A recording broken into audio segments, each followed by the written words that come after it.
Everybody listen to We're Not Wizards, because we are the best, and we're not wizards, no matter what anybody says. Goodbye.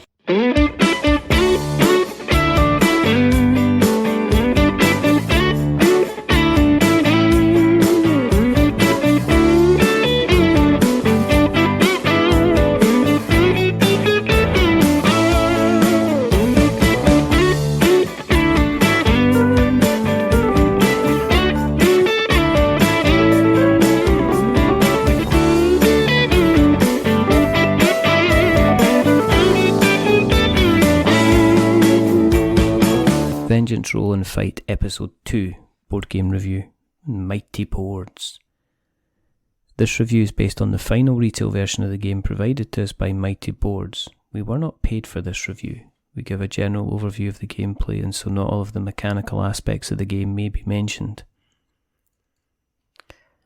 After a while we get to recognise a Turtsy, whether it's the aroma when you first unwrap the packaging, the subtle hint of sarcasm in the box, or the rulebook that usually has the exceptionally small font, or the fact the game itself is trying to push that genre just a little bit further. Here's someone who isn't willing to accept what others have done and just do their version of it. There seems to be an obsession from the man to push the envelope and get you thinking at the same time.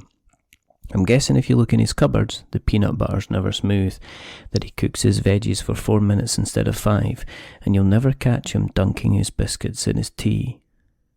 Vengeance Roll and Fight is a roll and write that, just like Roman Roll, which is still the most stupid name in the history of stupid naming games, requires the use of dry white boards and gaining resources in order to carry out your actions to score points.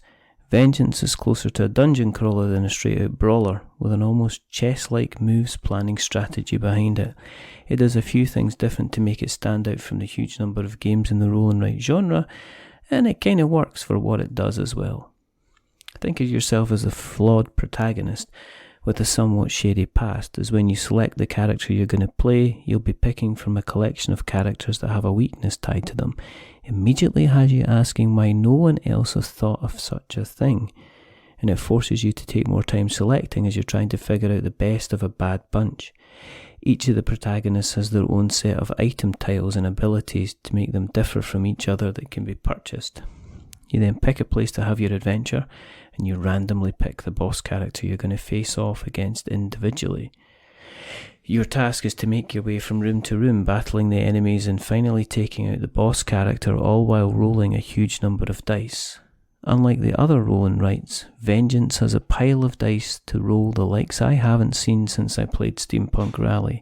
Even on a 2-player game, you're going to be sharing 24 dice between the two of you, which increases as the players do, which is a sight to behold when you're in the middle of rapidly grabbing and throwing dice between you. You start with a flashback, which is like a preparation phase, where you can buy skills to use, heal yourself, prepare an item, or even get some training done in order to gain a new ability. The flashback is based on the roll of 3 dice, plus your own choice. Everyone bases their flashback choices from the same 3 rolled dice as well. This all changes in the main roll phase where the real rolling commences. Unlike other roll and writes, you don't stop once the first round of rolls have made. You have your own set of 4 dice from the main pool, and you can keep rolling and taking dice from the main pool as long as you don't roll wound tokens that you can't utilise. The idea here is to build up a pool of moves and actions by applying rolled dice to different actions you have. You can apply as many dice as you have available as long as you roll the correct values. Since you're all claiming dice from the main pool, it leads to a mixture of panic and planning, with you trying your best to roll well, but quickly. You're never directly interacting on the values that are rolled with other players, so it can often feel like your only competition is for the dice pool itself. Some rounds you'll roll well and you'll be collecting a new set of dice in what seems like every 10 seconds as you place them on your abilities, and other times when the rolls don't go your way, you'll be taking wounds and potentially having to take a beating, which can lead towards you being knocked out of the game entirely. After everyone has ceased the rolling frenzy and placed the fighting dice where they want to, then they'll use their moves and attacks to start moving from room to room to take out the enemies, trying to clear the rooms down and then forging forward to take on the boss. Sometimes you'll pick up valuable training stars that you can trade in, other times you'll be completing objectives to score points. Often you'll be spending time just planning on how you can move and fight, especially if the rolls haven't gone your way. Sometimes you'll take wounds from enemies you didn't clear, and at the same point, the items can prove to be very handy in letting you stretch just that little bit further. Do it right, and you can take the boss and get a smack of valuable points. If this sounds like a lot to digest over the normal, more simplistic rolls and rights, then you'd be correct. Your player board looks like an airplane cockpit, with a couple of tracks to keep an eye on, and all demanding to be marked in order to increase the final points tally. Additional abilities wait to be purchased to make you powerful. Training demands to be undertaken to help give you bonus points. There's a reasonable number of things to keep an eye on in Vengeance, and for those who are looking for the next step up, might find it a little bit more complicated than what they're used to. Vengeance looks brilliant. The comic book style of art and illustrations gives us a gritty look and feel. Several of the scenarios look like they're out of your favourite action movies. They're definitely some place you like to visit but not live. Character art is stylish and really captures the theme well and brings some personality to each of the players. Comparing it to a normal explore and brawl, Vengeance will fall short. Enemies never really pose a huge challenge until you hit the last boss, and even then it'll be rare that you'll fall foul of them. Good planning and resource management should allow you to get the most of the way in the majority of games that you play. On the other hand, when you're comparing it to other roll and rights out there, it's clear that this is a Turtsy trying to push the envelope. As far as being compared to what is out there, this comes with a lot of crunch and decision making.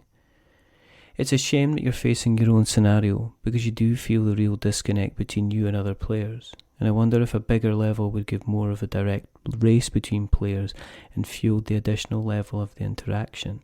It's the ongoing curse of the roll and write, and unfortunately, Vengeance doesn't entirely escape the lack of total player interaction, though this is going to be a tricky one to play online, unlike others. Vengeance tries new and different and increasing what a roll and write can do with some success. The mixture of resource management, pushing your luck and planning works well. As with all dice games, when the rolls don't go your way, you'll feel angry enough to punch someone.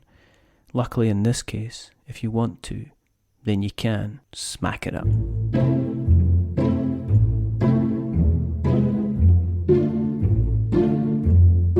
A wizard is never late.